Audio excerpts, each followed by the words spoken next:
안녕하세요, 학생 여러분. 미리 보기 수학입니다. 오늘부터는 연립 방정식의 풀이 방법을 배워보도록 하겠습니다. 우리가 지난 시간까지 연립 방정식을 어떻게 풀었었냐면 두 1차 방정식의 해를 일일이 다 구해서 동시에 만족시키는 x, y 값을 찾았었습니다. 그런데 이 방법은 매우 불편하죠. 그리고 만약에 x, y 값이 자연수로 한정이 되어 있지 않고 실수 전체의 범위라면 일일이 구하는 것은 불가능합니다.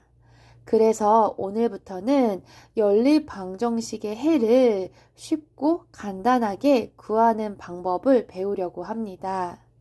두 가지 방법이 있는데요. 그중 첫 번째 방법은 대입법입니다.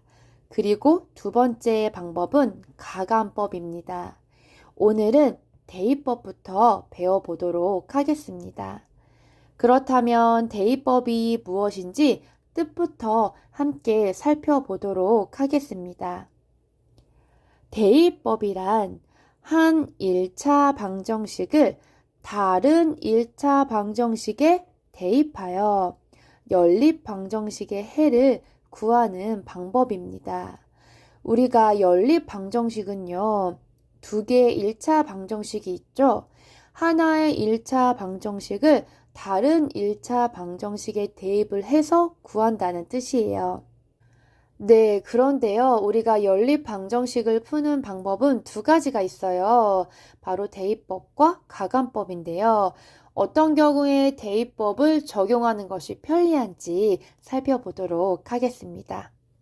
자, 여기에 보시면 연립 방정식의 두 1차 방정식 중 어느 하나가 x는 y에 대한 식 또는 y는 x에 대한 식, 이 두 형태 중에 하나일 때는 대입법이 편리하다고 합니다. 자, 이게 무슨 뜻인지 바로 문제를 보면서 설명해 드리도록 하겠습니다. 자, 여기에 보시면 x는 6 마이너스 y, 이것이 바로 방금 전에 말했었던 x는 y에 대한 식이에요. 즉, x라는 문자 하나가 좌변에 있고요. 모든 것은 다 우변으로 정리된 상태죠. 어떤 뜻인지 이해되시죠?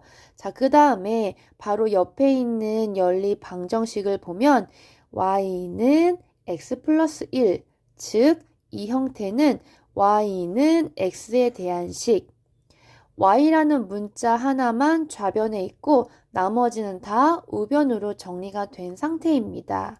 네, 이런 형태들의 방정식이 있을 때는 대입법이 편리합니다. 왜 편리하냐면 바로 대입할 수 있기 때문이에요. 자, 그러면 한번 같이 풀어볼까요? 네, 첫 번째 연립 방정식을 대입법으로 풀어보도록 하겠습니다. 자, 볼게요. 위에 있는 방정식을 제가 1번이라고 부를게요. 아래에 있는 방정식을 2번이라고 부르겠습니다. 1번 방정식을 보면요. x는 6 마이너스 y, 즉 x의 값과 6 마이너스 y의 값이 같다는 거예요. 그러면 x라는 문자에 6 마이너스 y를 대입할 수 있다는 뜻이죠. 이것을 어디에 대입하냐? 바로 2번 방정식에다가 대입해 보도록 하겠습니다. 자, 그러면 우리가 식을 대입할 때는 반드시 무엇을 사용한다? 그렇죠. 괄호를 사용합니다. 자, 그러면 대입한 식을 써보도록 하겠습니다. 자, 2 괄호 열고 x 자리에 괄호를 쓰시고요. 이 괄호 안에 어떤 식이 들어가면 되죠? 그렇죠. 6 마이너스 y가 들어가면 됩니다. 나머지 부분들은 동일하게 써주시면 돼요. 이렇게 대입하고 나니까 문자가 하나가 사라졌죠. 즉, x가 사라지고 y만 남아 있어요. 우리가요, 문자가 하나 있는 방정식은 쉽게 풀 수 있잖아요. 결국은 대입법을 사용하는 목적은 하나의 식을 다른 식에 대입을 해서 문자 하나를 사라지게 하려는 것이에요. 그래서 그 남아있는 문자의 값을 구하는 데 그 목적이 있습니다. 그러면 한번 풀어볼까요? 자, 분배할게요. 12 마이너스 2y 플러스 y는 10. 여러분들 쉽게 풀 수 있으시죠? 그러면 마이너스 y는 12를 우변으로 이항해서 정리하면 마이너스 2가 되죠. 그렇다면 y의 값은 얼마가 됩니까? 그렇죠. 2가 됩니다. 자, 그러면 x의 값은 어떻게 구하냐? 1번이나 2번 방정식에 y의 값을 대입해주면 x의 값이 나오겠죠. 그런데 여러분들 어떤 방정식에 대입하는 게 더 편리할까요? 그렇죠. 1번이죠. 1번에다가 y값 2를 대입해주면 x의 값이 바로 나옵니다. 그러면 6-2가 되니까 x의 값은 얼마가 나오죠? 그렇죠. 4가 나옵니다. 그래서 첫 번째 연립 방정식의 해는 x는 4, y는 2가 됩니다. 여러분들 어때요? 별로 어렵지 않죠? 네, 두 번째 문제를 풀어보도록 하겠습니다. 두 번째 문제는요, y는 x 플러스 1, 즉 y는 x에 대한 식으로 정리가 되어 있습니다. 자, 그러면 y 대신에 x 플러스 1을 대입할 수 있다는 뜻이죠? 자, 그렇다면 1번 식을 2번 식에다가 대입해 보도록 하겠습니다. 대입할 때는 괄호를 사용하신다는 거 잊지 마시고요. 자, y 자리에다가 괄호를 쓰시고요. 자, 이 괄호 안에 x 플러스 1을 대입하면 되겠죠. 네, 그러면 x에 관한 방정식이네요. 한번 풀어볼게요. 정리하시면 3x는 24죠. 그러면 x는 얼마가 나오죠? 그렇죠. 8이 나오게 됩니다. 자, 이제 y 값은 어떻게 구한다고요? 그렇죠. 1번 방정식에 대입하면 바로 y 값이 나오겠죠. 그럼 1번 방정식 x에다가 8을 대입하면 y 값은 얼마가 나오죠? 그렇죠. 9가 나옵니다. 그래서 이 연립 방정식의 해는 x는 8, y는 9입니다. 자, 세 번째 문제로 가도록 하겠습니다. 세 번째 문제를 보니까요. 우리가 바로 대입을 하려면 x는 y에 대한 식, y는 x에 대한 식 이렇게 정리가 되어 있어야 바로 대입할 수가 있잖아요. 자, 그런데요. 이 식은요. 항 하나만 이항해주면 바로 이렇게 정리가 됩니다. 눈치채셨죠? 자, 윗줄에 있는 1번 방정식에서 4y를 우변으로 이항을 해주면 바로 식정리가 되겠죠. 그러면 좌변에 x만 남고 4y가 우변으로 이항되어지니까 마이너스 4y 플러스 7이 됩니다. 네, 이렇게 만들어진 식을 2번에다가 대입해 보도록 할게요. 자, 그러면 x의 자리에다가 괄호를 치시고요.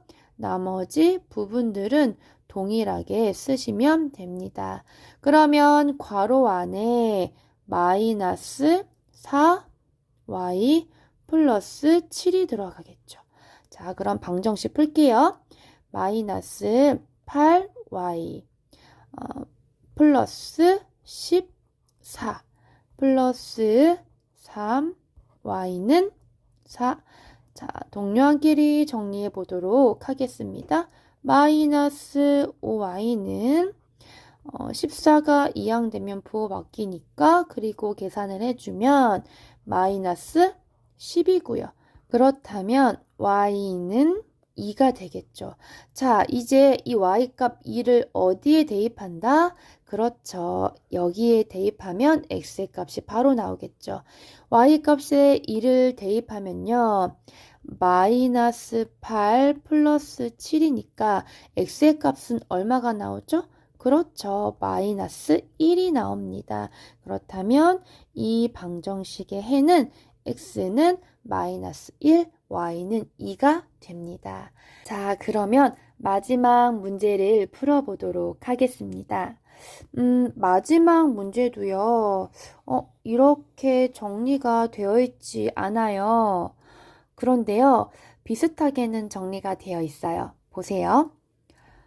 2x는 8-y, 2x는 4-3y. 자, 그러면 2x 대신에 8-y를 대입할 수 있다는 뜻이죠. 또 그리고요. 2x 대신에 4-3y를 대입할 수 있다는 뜻이에요. 그래서요, 이 문제는요, 1번식을요, 2번식에 대입해도 상관없고요. 반대로 2번을 1번에 대입해도 상관은 없습니다. 저는 1번을 2번에 대입을 할게요. 그러면 2x 자리 대신에 어떤 것이 오면 되죠? 그렇죠. 8-y가 오면 됩니다. 그러면 2x 자리에 괄호를 쳐주시고요. 나머지 부분은 동일하게 쓰도록 하겠습니다. 자, 여기에 8-y가 오고요. 식 정리를 한번 해볼게요. 동량끼리 정리하면 2y는 마이너스 4. 그렇다면 y는 마이너스 2가 되겠죠. 자, 이것을 1번이나 2번에 대입을 할 건데요. 1번에 대입하는 게 조금 더 쉽겠네요. 자, y에다가 마이너스 2를 대입하면 이렇게 식을 쓰면 되겠죠. 자, 그러면 8 플러스 2니까 10이네요. 자, 그런데 2x는 10인 거죠? x는 10이 아니라. 그럼 2x는 10이니까 x의 값은 얼마가 된다? 5가 된다. 그래서 이 연립방정식의 정답은 x는 5, y는 마이너스 2가 되겠습니다. 네, 오늘은 여기까지 하겠습니다. 여러분들 절대로 수학 포기하지 마시고요. 다음 시간에 만나요. 안녕.